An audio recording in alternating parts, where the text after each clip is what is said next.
Thank you for coming. I'm Andrew Brandt. I'm the Director of Threat Research at Symantec. And I'm going to talk to you about how an Android device that I use in my lab got infected with a drive-by downloader for the first time. I'd never seen this type of attack before. It happened back last March. This past March, I should say, and then some of the research that we did to figure out like sort of what was going on and who was behind it afterwards really led us in some interesting directions. And there's going to be some IOCs in here. There's going to be some network forensics and a little bit of endpoint forensics on the Android device. But I'll just jump into it. So this is basically the agenda, right?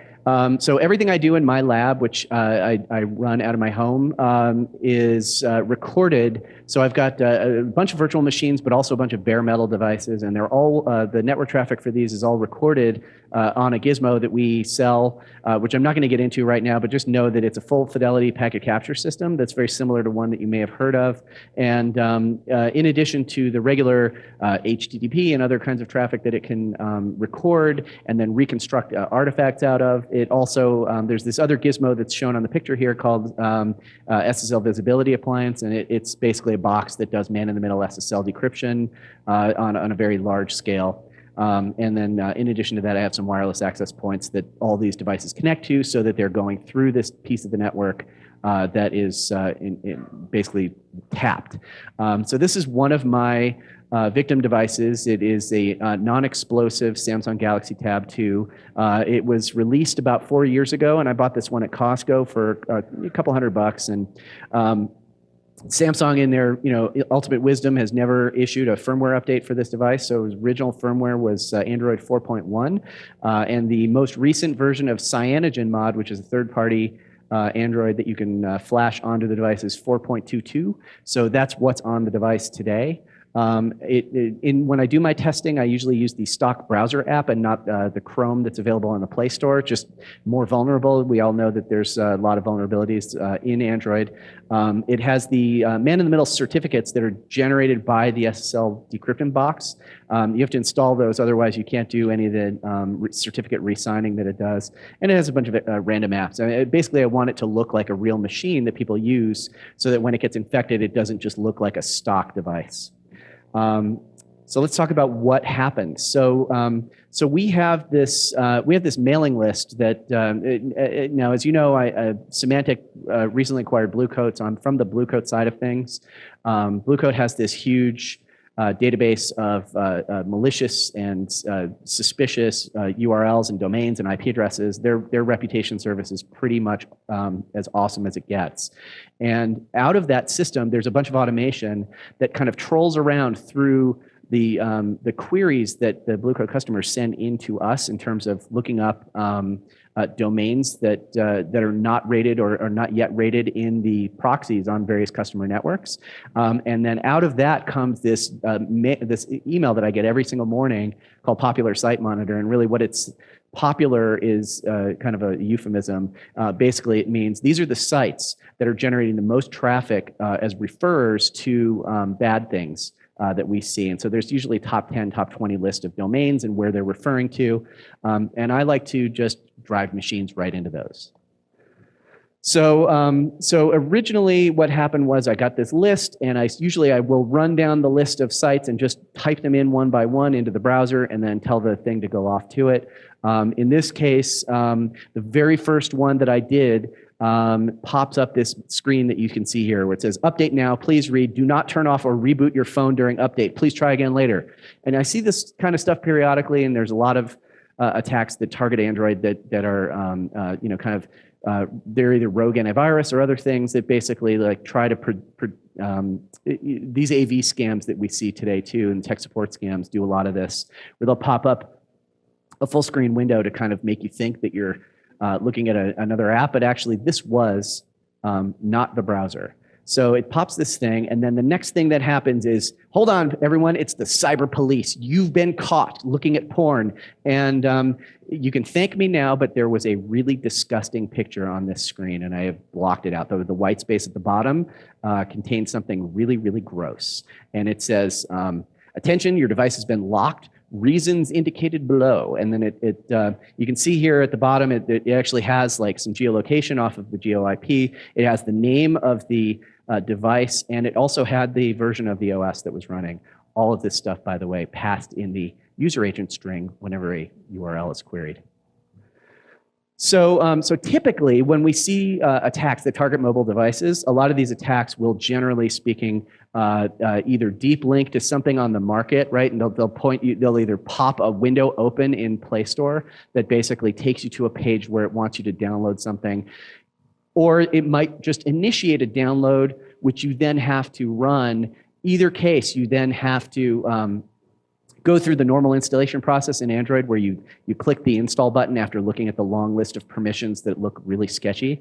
And then the third type that we sometimes see are these, like, the support scam stuff where it full screens the browser and it says you have a virus and you better call Microsoft right now and pay them $100 for virus removal, whatever. All that stuff, peanuts compared to what happened here. So first thing we saw was that warning message I showed you the screenshot of, and then the dorky ransomware, and then what? So first thing I did, of course, was I looked at this and thought, oh, this is another support scam, so I just rebooted the tablet.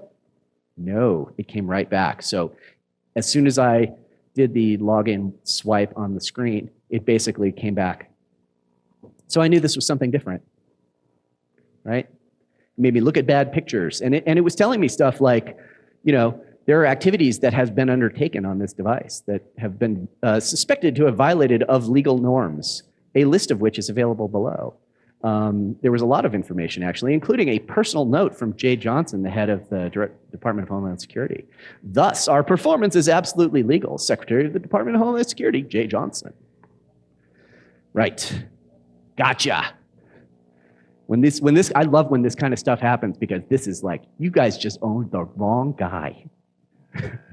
So the first thing I did was I took a look at the session in security analytics. And among other things that you can see when you decrypt SSL, you can even see the type ahead queries. Like as you're typing things into the URL, into the address bar on the browser, you can see the type ahead query. So you see it says, and it kind of keeps going.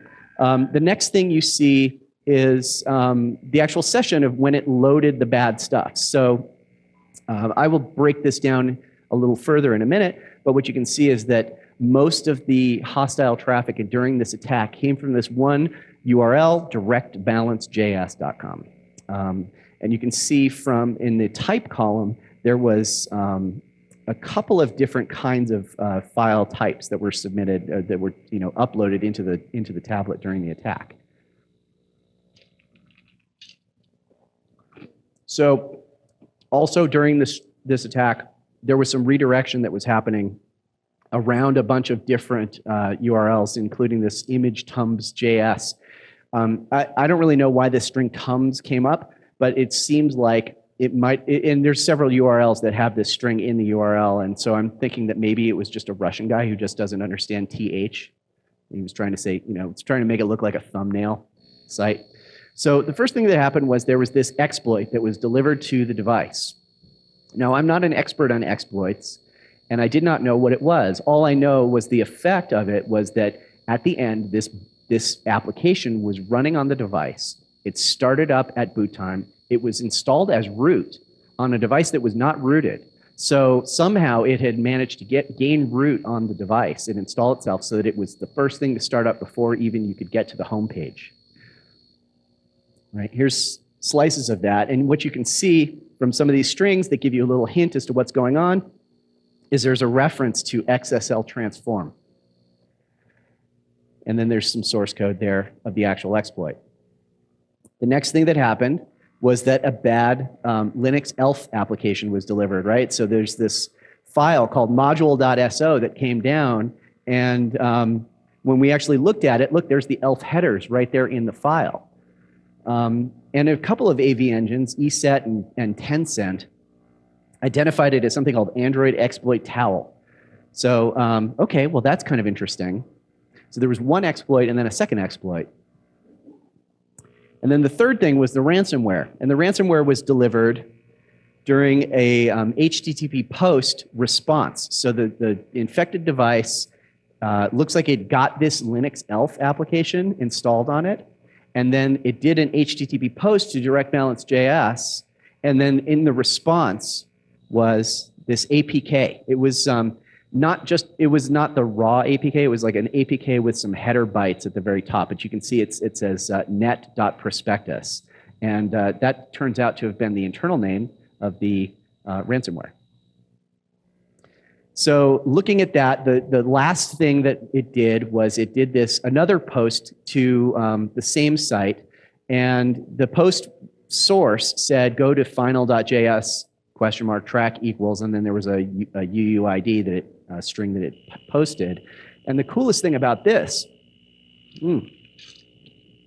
was really cool. I'd never seen this before. I did a little bit of math, so you guys can follow along with me. It kind of starts in the middle where it says var f equals 0, and then on the upper left it says O equals f plus 0x d000, and then down in the bottom right it says x equals 0 plus 0x 200. So who can do math and figure out what that is? What's d000 plus 200? It's d200, right? So that's the location in hex in the file system is an offset of d200, where it wrote the string directbalancejs.com. So that was how it configures the malware. It actually hard codes the malware on the fly and writes in the command and control address into the file. I thought that was so cool. Really interesting stuff. So one of the things about that makes it interesting is, so we received the APK over the wire, right? You saw it was able to extract it, pull it out, take that artifact and run it in a sandbox. Well, the problem is that as the APK came down from the wire, it did not have its command and control URL. It didn't have that domain embedded in it until after it was written onto the file system. So just doing an extraction off the network like a competitor's product might do, you wouldn't get the full thing, and it wouldn't actually be able to do command and control. So in the end, what's good about these test beds is that they're set up with USB debugging turned on. So we were able to attach it to another machine. And then with USB debugging, we were able to go onto the file system and pull that thing off of the infected host. If you don't have USB debugging turned on your Android device before the infection happens, there was no way to get into those settings and turn it on. So it was just lucky that we were able to do that because we set it up that way. So we ran the sample through our sandbox, and we could see that it was creating it creates a copy of itself in a path called net.prospectus, called test APK.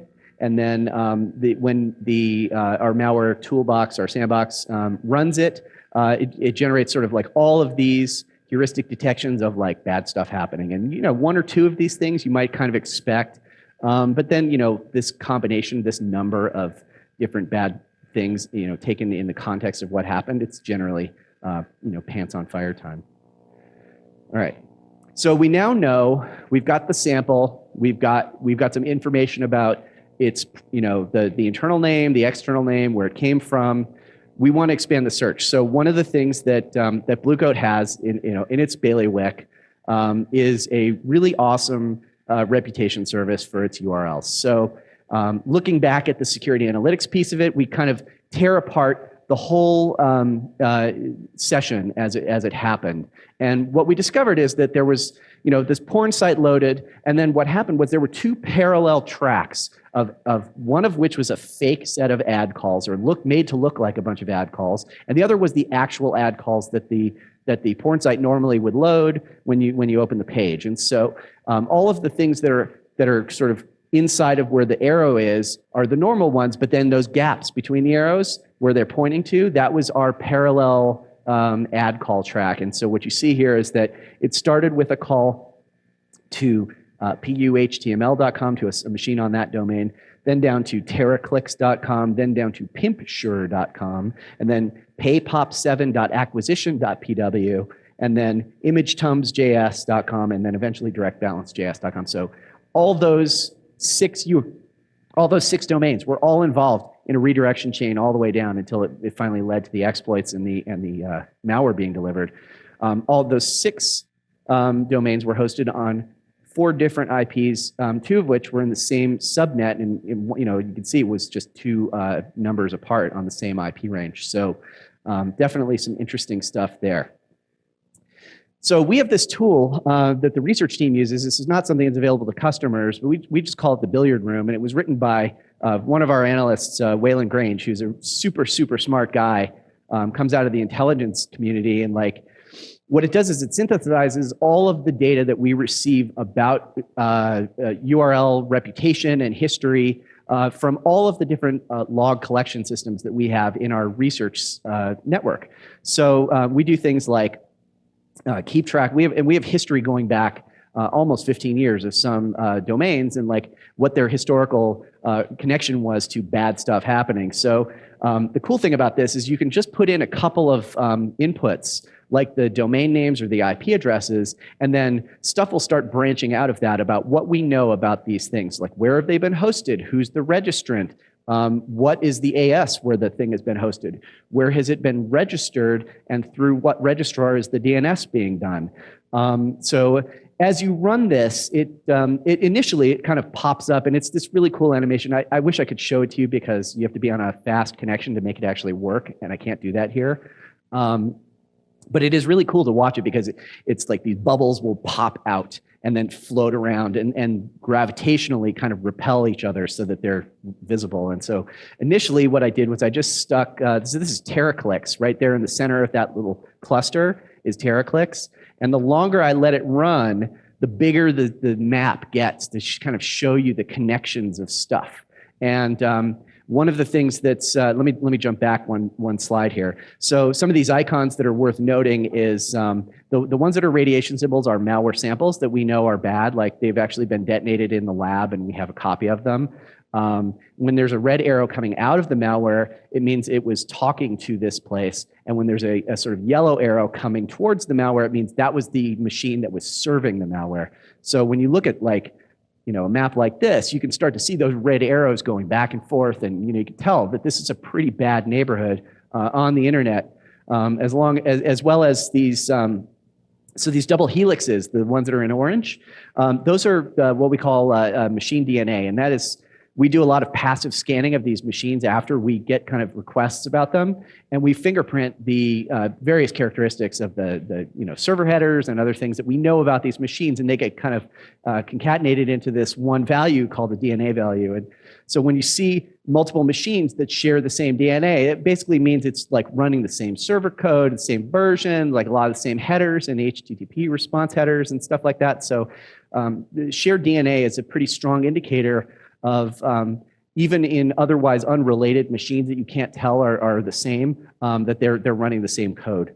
So there's a lot of shared DNA. And what I kind of want to point out in this map is that there's basically only a couple of things that connect the big sort of mainland on the left and upper part of this picture with the little archipelago on the bottom right, and that is the DNA that's almost dead center. And just for reference, here's our two starting points that we started with. So TeraClicks on the left and PooHTML on the right. And this is all of what expanded out of this search. So we started to realize that in this same sort of cloud of machines that were all related to each other, that there were a lot of these machines that had very similar names that involved Tums or JS or Direct or Image. And the names started to pop out. So we started to see more and more of these. And we ended up coming up with this new list of network IOCs that came out of this. So that was pretty interesting just in and of itself, because as far as we knew, none of these URLs had ever been classified and had not been categorized. They were all just marked as uncategorized in our system. So we immediately went and flagged them all as source of malicious stuff. So the other thing I mentioned is I'm not an expert on exploits, and I didn't really recognize the exploits. But I have to give props to a couple of people who helped me with that. So one of them is Josh Drake.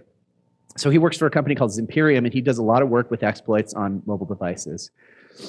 And I was preparing a blog post about this and sent a copy of the blog post to a reporter friend of mine, and the reporter said, you don't know what this exploit is. Let me see if Josh knows.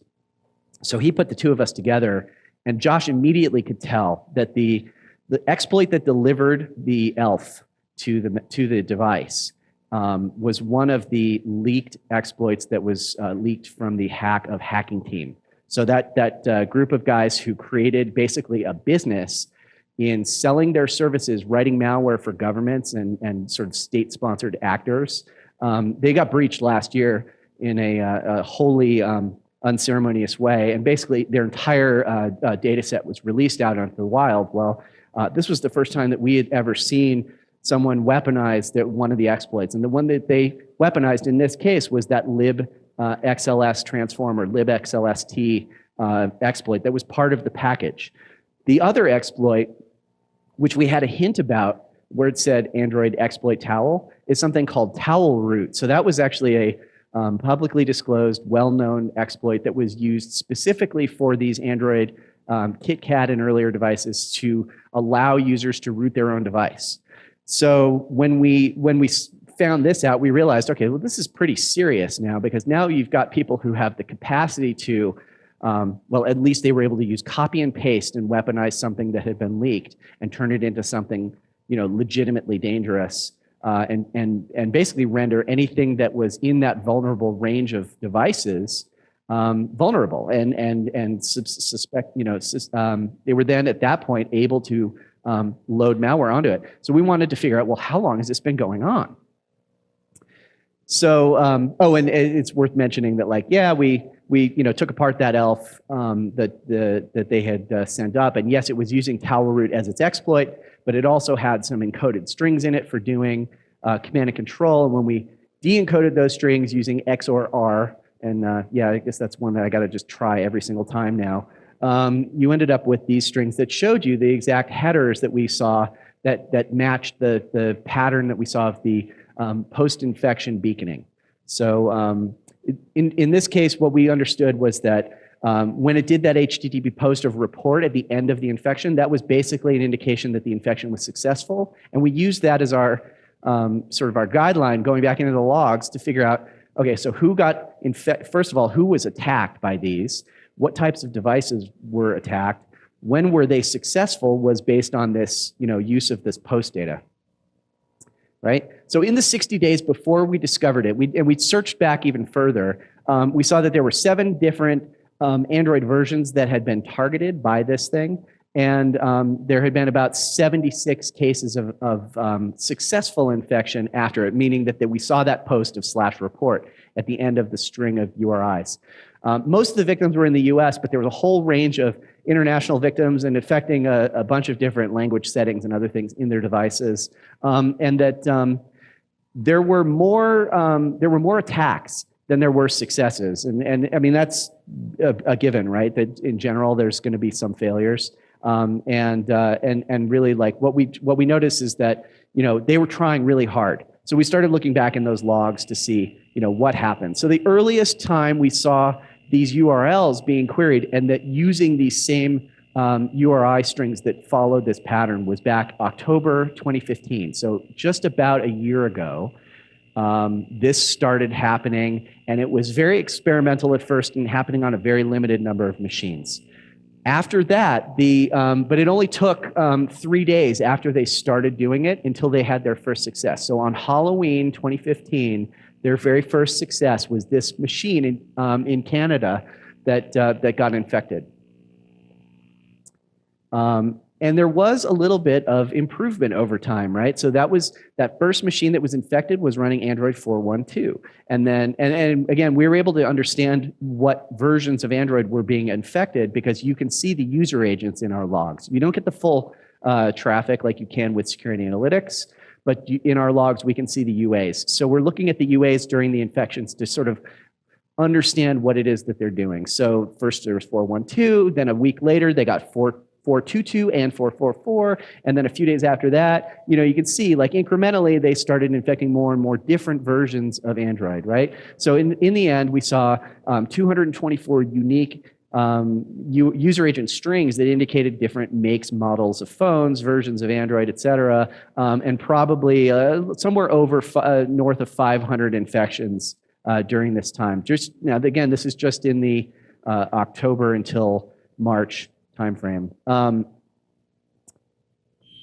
Right, here's a list of some of the user agent strings that we saw, and you can see from them that They contain, the user agent will contain the version of Android, the language localization settings, right, the model number and build of the phone. And there is quite a lot of Samsung phones in there, but there were some Sonys and some Blues and some LGs and HTCs. I mean, it was really kind of a mix. And it really, all that mattered was if it was successful, it had to be within a certain range of Android devices. They had to be using browser, and it had to be vulnerable to these various exploits that had been leaked by hacking team. Right. So this is my last slide, and it was it's worth mentioning that the best part of this was the copy that was in the ransomware. Right. So there was this message at the very end of the ransomware screen, which is this big, long, scrolling screen, after it says how to pay and what everything was, avoid becoming a fraud victim. You mustn't give your prepaid card number or your bank account details till you are absolutely sure that the person is conscientious. Remember, if somebody asks you to buy an iTunes gift card, it is a scam. So they were telling you to buy a $100 gift card and put the code in a form and submit it, and then telling you right after that, if someone's asking you to do that, it's a scam. So not the sharpest marbles in the bag, let's just say. The other thing that's sort of worth mentioning is that, so we went public with this in a blog post. It got a little bit of press. Again, this was like March, early April earlier this year. Immediately, all of these sites went dark. And I checked last night, just to make sure before I gave this talk, and it does turn out that sites are still dark. A lot of them had their DNS just changed to localhost so that basically they can't be used at all. It appears that those DNS changes happened on the behest of the domain owners. They have not lost their domain ownership. Almost all of them were registered through private whois.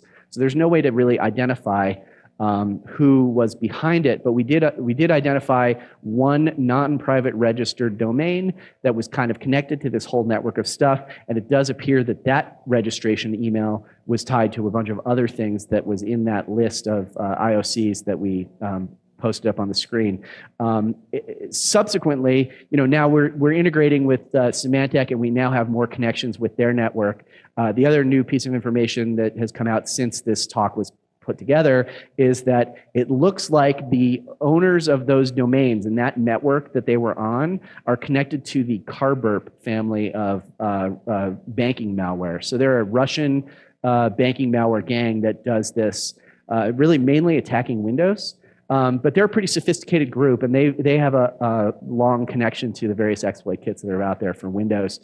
So it is really not surprising to see that they were moving their way into Android. But really what this tells us is that there's this vast ecosystem of mobile devices running Android, and even today they are still selling Android 4 devices that probably will never get a firmware update in their lifetime unless you really try hard to go on XDA developers and find some mod somewhere that you can install on it. And what that means is that there is a permanent and very large base of mobile devices that are essentially going to be never patched and perpetually infectable through these methods ongoing. And that's why I made the talk called why Android has become the new Windows XP, because it's basically abandonware at this point, and there's no way for these boxes or devices to be updated. So couple of pieces of suggestions. If you have a device that's running Android 4, use the version of Chrome that's available through the Play Store. It appears to be have been updated so that it is not vulnerable to the libxslt exploit. We also know that that was not the only exploit that was used, because some of these versions of Android that were infected were not vulnerable to that particular exploit, but they were vulnerable to other exploits that were part of the hacking team leak. So use regular Chrome and not the browser app that's built into it. Like if you can, just disable browser and just avoid going to sketchy sites on your mobile device, especially if it's running Android 4. So that's my time. Are there any questions, comments? Thank you, and I welcome your feedback. If you guys do the feedback forms, I appreciate it. We all like to hear when we do things good or bad. So thank you very much for your time.